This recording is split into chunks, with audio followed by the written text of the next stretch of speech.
Now be placed into the conference. On va maintenant à la conférence. Hey, Rose. I'm just starting this webinar. Can you send me an email on that so I don't forget? Thanks.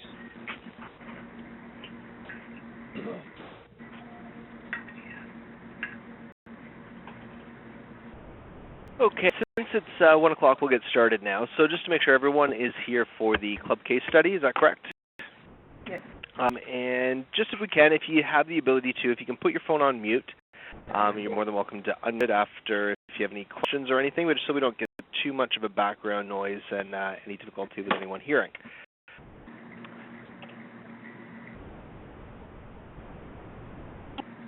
So to start off, the reason that we came up with this club case study is just to go through different ways. Obviously, the club has the ability to possibly save some money.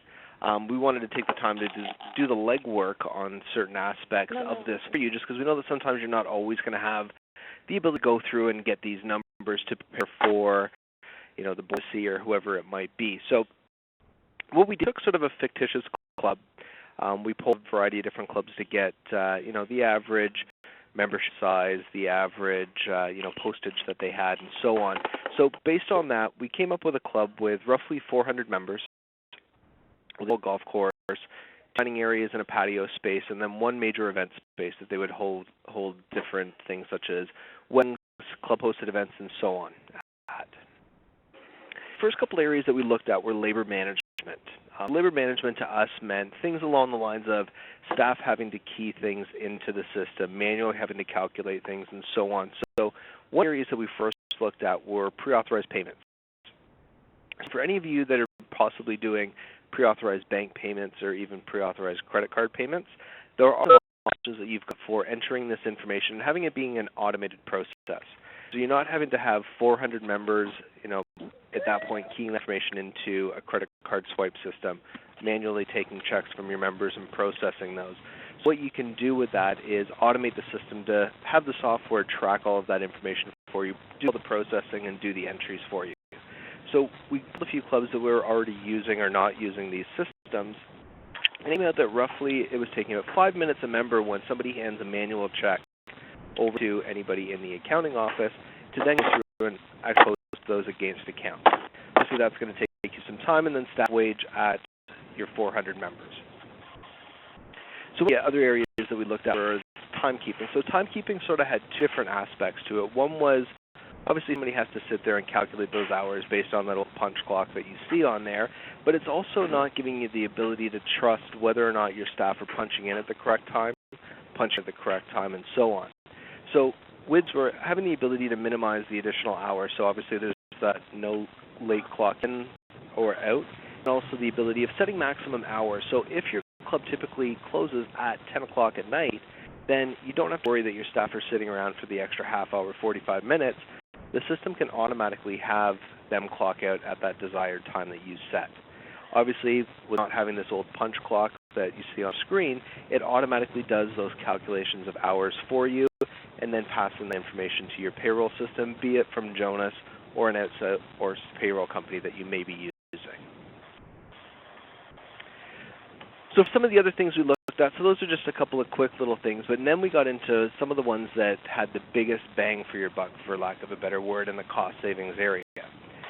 So this one that we looked at were statements. So statements obviously consist of a couple of different things. You're going to have your postage, your printing, your envelopes, and then also your labor that's going to go into this as well. So when we talk to a variety of clubs, we have clubs that have members in different parts of the world, so you're going to notice that the postage side of this might be a little bit higher, and that's just based on the average that we found. But you can obviously take these numbers and then tweak them into what makes sense for your club. But looking at this, postage, like I said, on average we found it roughly 70 cents based on having to send it out of the country or wherever it be. Your printing costs. Now, printing costs, this is just strictly like your paper and your toner costs that it's going to be, but a lot of you probably have your printers outsourced through companies, and actually on top of that paying for each page that is printed out of that machine. So this doesn't even take that into consideration. Then obviously your envelopes and your labor doesn't get calculated into this either, but just having the ability to say to the members, we no longer want to actually print the statements and send them to you. We're going to do it that you have online capabilities to see those or even email capabilities. So at 400 members, 12 months in a year, you're looking at $5,500 that the club can possibly save. Obviously, if you have more members, less, and so on, you can tweak these numbers as you see. One of the ones, and probably one of the largest of the few, was the roster. So when we were hosting these user groups in person, we had the ability, obviously, to have a little bit more dialogue going on back and forth, but a lot of people were telling us that just to get these roster books together can take upwards of roughly 3 months. That's 3 months of staff time having to go in and make these changes, and every single person always said that right after they would finalize everything with the printer, you always had that 1 or 2 members that would call you to say, oh, by the way, I just changed this. Then that book is now out of date. It's then and there. So we looked at that on average, roughly 200 pages, perfect bound with a glossy cover. We had based at 10 hours of labor, but like I said, we had some clubs telling us because they had thousands of members, it was taking upwards of 3 months to gather this information. So at that point, your postage, because you are going to be sending a larger book if you're mailing these out, also your printing costs are probably going to be a lot higher because you're sending those out to a printing company, padded envelope because you don't want those expensive books now getting ruined. Now you're looking at even just doing it for once a year. Some clubs we heard they were doing this, twice a year because the membership changed so frequently. You're at $5,200 just in your roster book. There are capabilities of having these rosters online so members can access that information quickly. If information changes, it's updated instantly, so you're never having to worry about something being out of date. This was a newsletter, and this was actually the one that when we created this, we didn't think it was going to be as high of a cost as it actually was, and we were actually surprised at some of the clubs that we spoke to with this. There was actually one club during one of the in-person user groups that we had that put out a 28-page newsletter every week. We were shocked that they even had that much content, but 28 pages, glossy, and so on that they had on here that they would send out to all of the different members.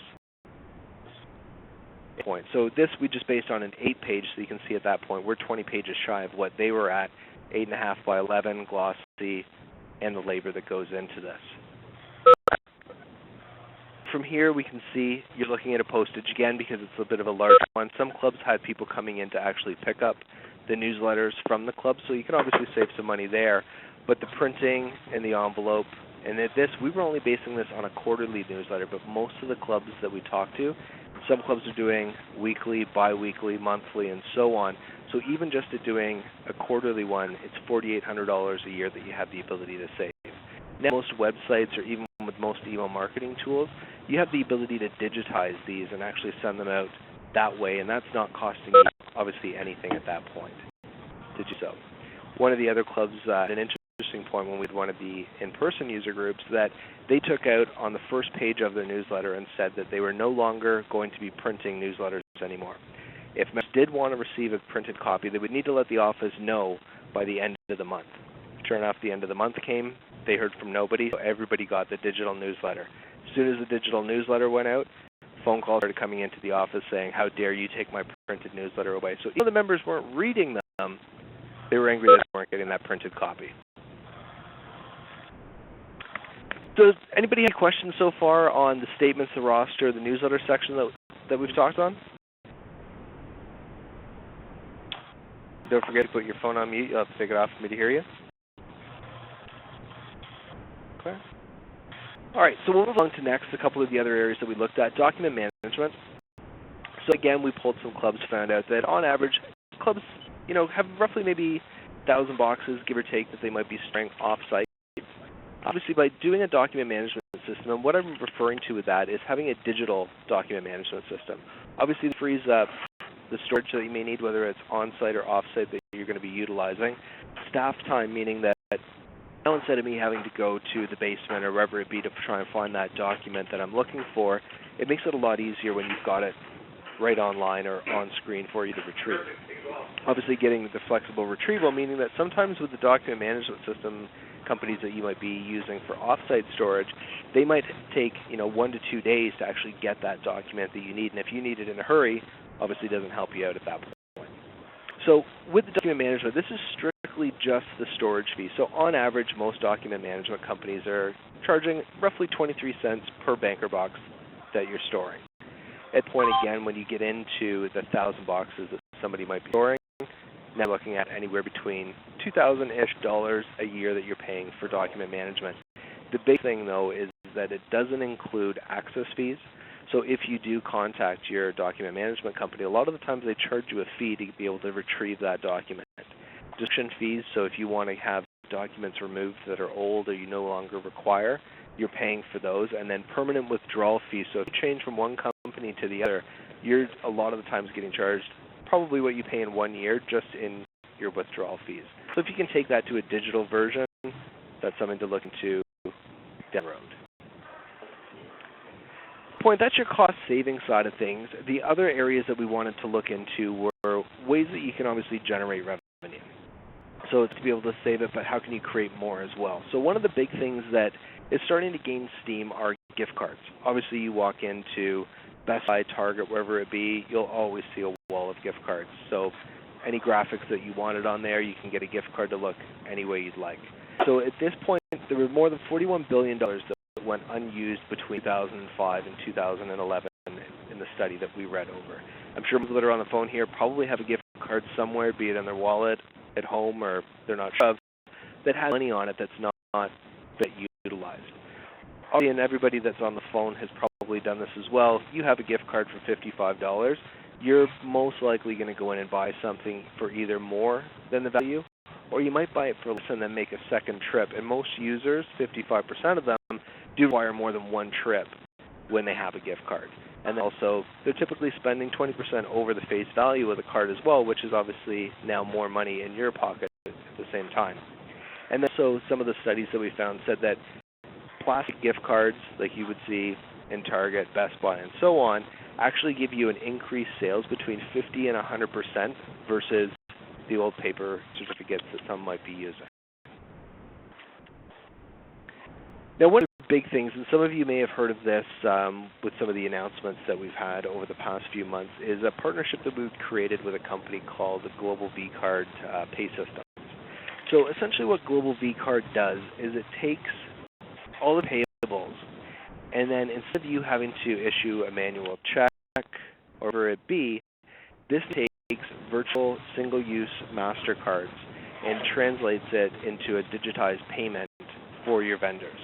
At that point, it's a one-time use card, meaning that once you send it to that vendor, that card can be used once and once only and never again. So there's never the chance of any fraud taking place with it. Also, your vendor's only going to be able to accept the payment for the amount that you have, not a penny more or a penny less. So you're never having somebody actually taking more money than what they're supposed to or being able to forward check if needed. Payments are issued via the web, and they can be done 24/7. You have the ability to authorize or block with full visibility as well. So if you do have board members that perhaps might travel quite frequently, live outside of the state during a certain period of time, this will also help you out because they can log into the web-based system, view your payables, and authorize them for wherever they may be. It integrates with the Jonas system automatically, so when you do your payables run, it will look to see any of the vendors that are participating in the Global V Card program and automatically create those virtual cards for them, send the payments to them directly, and then also for any of your regular vendors that want the mail check or the mail check still be processed as is. The bit with the Global V Card is it actually gives you a cashback reward on your transactions. You receive roughly 1% of all of your payments will give you that 1% cashback, and it's actually paid out on a monthly basis, which is very different in the industry. Most of the time it's only on an annual basis that you receive it. They will actually pay you out that money on that monthly basis. There's a few clubs, and Lexington was actually one of the first clubs to use this. Brought it to our attention and said that we should look into doing this partnership with them. So they were very similar fit to the fictitious club that we created. So a good understanding here. So Lexington, with the 1% cashback, had roughly a $4 million annual spend that they had. They had roughly a 50% capture rate of their vendors. And what Global Card will actually do is get in touch with your vendors on your behalf to see if they'd like to participate in the program. At that point, they'll enroll the ones that are willing to do so, and those that aren't, not a problem at all. But you can see here, Lexington was receiving last year alone $1,200 in cashback rebates at this point. This also, and Lexington was at our user group that we had in Naples, and they said that the number was actually higher based on the fact that the checks that they no longer had to write, the fact that they didn't have to worry about their bank accounts or their checks being in fraud status and then having to change that over. So that number was a lot greater that you see on the screen. The other clubs that was involved in this as well and participated in a couple of the online webinars that we had for the Global B Card program was Sharon Heights. Northern California, golf, test, dining, and pretty accurate numbers in comparison to the fictitious club that we had set up for this study. So with Sharon Heights, they actually had a 1% cashback, again, about a $3.5 million annual spend and a 50% capture rate, and we're receiving roughly $17,000 in annual or monthly annual rebates back from the Global B Card program. Anybody have any questions or concerns with anything that you've seen that's the case study at this point?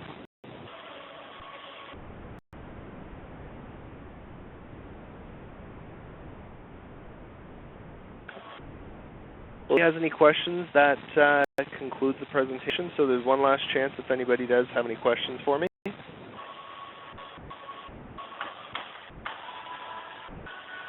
Well, I thank everybody for their time, and we'll look forward to seeing you on the next set of user groups as well.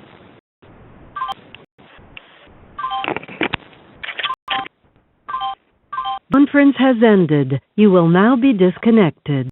La conférence est terminée. Vous allez être déconnecté.